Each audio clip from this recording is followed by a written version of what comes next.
नारकी जीवों की उत्कृष्ट आयु कितनी है, यह यहाँ पर बतलाया जा रहा है। तेस्वी त्रिसप्तदश सप्तदश द्वाविंशति त्रायस्त्रिंशत् सागरोपमा शत्वानां परा स्थितिः।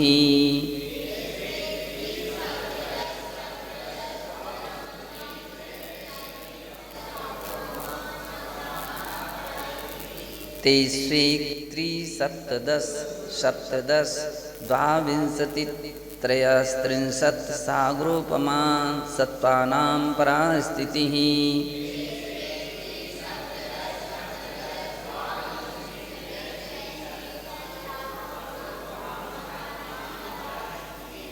तो परा का अर्थ होता है उत्कृष्ट, स्थिति का अर्थ होता है आयु।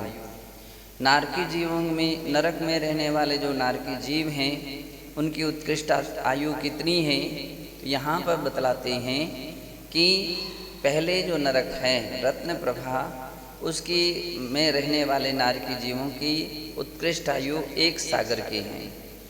दूसरे नरक में रहने वाला जो नारकी जीव है, उनकी 3 सागर प्रमाण आयु है। तीसरे नरक के नारकी जीवों की उत्कृष्ट आयु 7 सागर है। चौथे नरक के 10 सागर, पाँचवें की 17, छठे की 22 और 7वें नरक के नारकी जीवों की उत्कृष्ट आयु 33 सागर प्रमाण होती है। तो इस प्रकार से ये उत्कृष्ट आयु का वर्णन हुआ। अब आगे मध्य लोक का वर्णन प्रारंभ हो रहा है। यहाँ तक नारकी जीवों की प्रधानता से अधोलोक का वर्णन हुआ। अब मध्य लोक का वर्णन प्रारंभ होता है।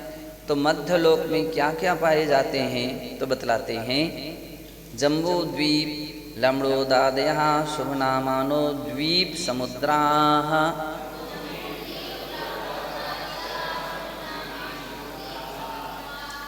तो जम्बू द्वीप, एक बात का हमेशा ध्यान रख लीजिए, अक्सर कर लोगों से मिस्टेक कहाँ होती है, लिखा है द्वीप और बोलते हैं दीप, है ना। तो दीप अलग है और द्वीप अलग है। तो दीप का अर्थ होता है जो आरती में अपन जलाते हैं, तो वो दीप कहलाता है। और ये है द्वीप। द्वीप की परिभाषा आप सभी स्कूलों में पढ़ाई जाती है कि जो समुद्र से घिरा हुआ स्थान होता है उसे द्वीप कहते हैं। तो जम्बू द्वीप नाम शुभ नाम वाले अनेकों द्वीप और लवण समुद्र जैसे शुभ नाम वाले अनेकों समुद्र मध्यलोक में पाए जाते हैं। और वे कैसे होते हैं, तो कहते हैं द्विर द्विर विस्कंभाः पूर्व पूर्व परिक्षेपणो वलयाकृतयः।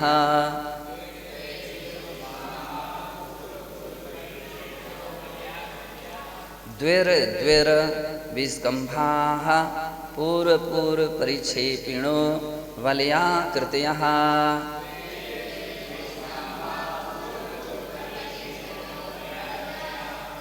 अब यहाँ हमेशा ध्यान रखना, यहाँ पर भी लोग मिस्टेक कर जाते हैं। क्या मिस्टेक कर जाते हैं, द्वि और द्विर कर जाते हैं। वे ये भूल जाते हैं कि अगली रेफ जो पिछले अक्षर में लगी है उसका उच्चारण अगले अक्षर पर होता है। तो इस पर जिनका ध्यान नहीं रहता तो वे द्वि द्विर ऐसा पढ़ जाते हैं। जबकि है क्या है, द्विर द्विर विस्कंभाः। और यहाँ पर भी मिस्टेक कर जाते हैं, द्विर द्विर विस्कंभ और विस्कंभाः, दोनों में बहुत अंतर है, वो बहुवचन है। तो कह रहे हैं द्विर द्विर विस्कंभाः पूर्व पूर्व परिक्षेपिणो वलयाकृतयः। ये सभी द्वीप और समुद्र जो हैं एक दूसरे से दूने दूने विस्तार वाले हैं और एक दूसरे के लिए चूड़ी की तरह घेरे हुए हैं। तो पहला विशेषण दिया है द्विर द्विर विस्कंभाः, इनका विस्तार दूना दूना है। जम्बूद्वीप अगर 1,00,000 योजन का है तो धात की खंड कितना, लवण समुद्र कितना होगा? तो ले 2 लाख जो योजन का है वह दुगना है, वो उतना लवण समुद्र है। लवण समुद्र 2 लाख का है तो धात की खंड कितने योजन का होगा? 4 लाख योजन विस्तार होगा। फिर कालोदधि समुद्र 8 लाख योजन विस्तार वाला होगा। तो ये दूने दूने विस्तार वाले हैं और एक दूसरे को परिक्षेपिणो, एक दूसरे को घेरे हुए हैं। कैसे? जैसे बलय। बलय संस्कृत में बलय बोलते हैं, हिंदी में बलय का अर्थ क्या है? चूड़ी। जो चूड़ी बेचने वाले होते हैं तो चूड़ियों की सुरक्षा रखने के लिए वो क्या करते हैं? पहले सबसे पहले छोटी चूड़ी रखेंगे, फिर उससे बड़ी चूड़ी रखेंगे, फिर उससे बड़ी चूड़ी रखेंगे, फिर उससे बड़ी चूड़ी रखेंगे। तो जैसे उस चूड़ी की आकृति पहली बात गोल है और एक दूसरे के बाद फिर बड़ी बड़ी रखी गई है, इस प्रकार से एक गोलाकृति वाले द्वीप और समुद्र होते हैं। ये सबसे बड़ी जैन धर्म की विशेषता है कि प्रत्येक द्वीप और प्रत्येक समुद्र गोल गोल आकार वाले होते हैं। कोई लोग ऐसा ना समझ ले कि गेंद की तरह गोल होते हैं, तो इसलिए बलयाकृतय का शब्द का उदाहरण दिया कि चूड़ी के आकार की तरह गोल हैं, चारों तरफ से गोल नहीं हैं। तो ऐसा जानना चाहिए। अब प्रश्न है कि सबसे मध्य में क्या है और वो किस द्वीप में है? तो इसके विषय में कहते हैं तन्मध्ये मेरुनाभिर्वृत्तो योजन शतसहस्र विष्कंभो जम्बूद्वीपाः।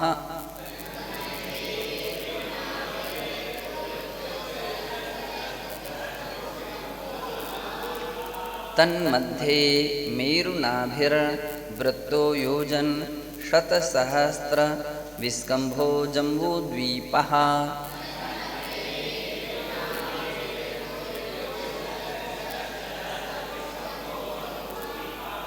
अब यहाँ भी अपन को एक बात ध्यान रखना है। आमतौर पर लोग क्या कर पड़ जाते हैं? तन्मध्ये मेरुनाभिर्वृत्तो योजन के बाद शतसहस्त्र पड़ जाते हैं, जबकि सा तालव्य है और आगे दंती है। तालव्य शक्कर का सा तो क्या है? शत, और फिर सहस्त्र ये दंती है और पहले का था तालव्य। तो लोग पढ़ जाते शत सहस्त्र, दोनों को दंती बोल जाते हैं। अथवा कोई ने ज़्यादा कोशिश की तो ये दोनों को तालव्य बोल जाते हैं, शत सहस्त्राः, तो दोनों गलत हो गए। तो कैसा बोलना है? शत सहस्राः विष्कंभो जम्बूद्वीपाः।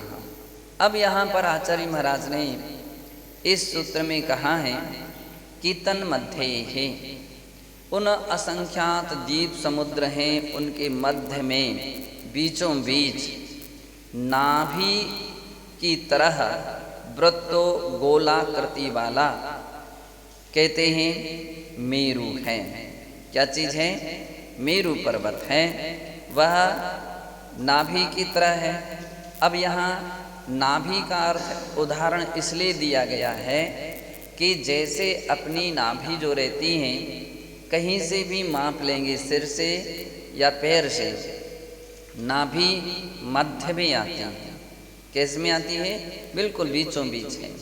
तो इसी प्रकार से किसी भी स्थान से मापा जाए, सबसे बीच में यदि है तो वह मेरु पर्वत है। और वह मेरु पर्वत कैसा है? आमतौर पर पर्वत लंबे चौड़े ऐसे रहते हैं, लेकिन सुमेरु पर्वत ऐसा नहीं है। सुमेरु पर्वत कैसा है? बोले वृत्ताकार है, गोलाकार है। तो गोल और लंबा है, ऐसा वृत्ताकार है। और ऐसा मेरु पर्वत जहाँ पर है उसका नाम है जम्बूद्वीप। कहाँ पर है वो? जम्बूद्वीप में। और जम्बूद्वीप जो है शतसहस्त्र योजन विष्कंभा, 1000 योजन विस्तार वाला है, अर्थात 1 लाख योजन उसका विस्तार है, तो इस प्रकार का जम्बूद्वीप है। अब अपन शॉर्ट में अगर अपन देखें तो असंख्यात द्वीप समुद्रों के मध्य में जो द्वीप है उसका नाम है जम्बूद्वीप है। और जम्बूद्वीप 1,00,000 योजन विस्तार वाला है। जम्बूद्वीप के भी मध्य में नाभि की तरह गोलाकृति का सुमेरु पर्वत है। तो इस प्रकार से यहाँ जानना चाहिए। आगे कहते हैं ऐसे जम्बूद्वीप में क्या विशेषता है, तो बोले क्षेत्र पाए जाते हैं। तो कितने क्षेत्र पाए जाते हैं, तो बतला रहे हैं कि 7 क्षेत्र होते हैं। वे इस प्रकार से हैं, उनके नाम भरत, हैमवत, हरि, विदेह, रम्यक, हिरण्यवती, रावत, वर्षा, चित्राणी।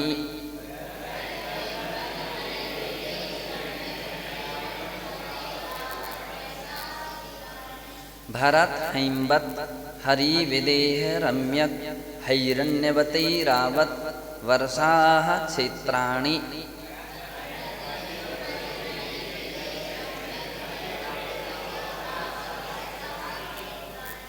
यहाँ पर भी बहुत सारे लोग उच्चारणा में मिस्टेक कर जाते हैं। क्या मिस्टेक करते, तो सबसे पहले करते भरत हैमवत। हैमवत नहीं है, जबकि क्या है हैमवत, डबल मात्राएं लगी हैं। इसी प्रकार हरि, विदेह, रम्यक, हिरण्यवत, और उसको क्या पढ़ना है हिरण्यवत, हिरण्यवत और हिरण्यवती, रावत, वर्षा। इसके बाद सबसे अधिक मिस्टेक होती है तो क्षेत्राणी ऐसा पढ़ जाते हैं, जबकि गलत है। क्षेत्राणी छोटी ई है, तो क्षेत्राणी ऐसा पढ़ना चाहिए। सीधा अर्थ हुआ कि इस जम्बूद्वीप में भरत नाम का क्षेत्र है, जिसको हम भरत क्षेत्र कहते हैं। हैमवत क्षेत्र है, हरि क्षेत्र है, विदेह क्षेत्र है, रम्यक क्षेत्र है, हिरण्यवत क्षेत्र है और ऐरावत क्षेत्र है। क्षेत्र कहो या वर्षा वर्ष कहो, दोनों का अर्थ एक है। क्षेत्र, देश और वर्ष एक नाम से जाने जाते हैं। जैसे अपने देश का नाम अपन क्या पढ़ते हैं, भारत देश। इसके दूसरा नाम यदि ले आए तो भारत वर्ष ऐसा भी कहा जाता है। तो ये भारत देश और भारत वर्ष, तो देश, वर्ष और क्षेत्र एक हैं। लेकिन अपन को इस बात के लिए भी ध्यान रखना चाहिए, भारत और भरत दोनों में अंतर है, दोनों एक नहीं है। बहुत सारे लोग ऐसा समझ लेते हैं कि सब का सब भरत क्षेत्र यानी भारत देश है। तो जब बहुत सारा अंतर है, शब्द में ही अंतर है, तो दोनों एक नहीं है। भारत वर्ष तो बहुत छोटा हिस्सा है। किसका है, भरत क्षेत्र में आर्यखंड है, और आर्यखंड में बहुत मध्य में बीचों बीच आज के समय का वर्ल्ड है, विश्व है, और उसमें बहुत छोटा हिस्सा भारत देश का है। तो इसलिए अपने लिए इस बात का ध्यान रखना है कि ये सभी वर्षा क्षेत्राणि, ये सभी वर्ष अर्थात क्षेत्र हैं। हो गए, तो इतना याद करना है। ओम नमः सिद्धेभ्यः।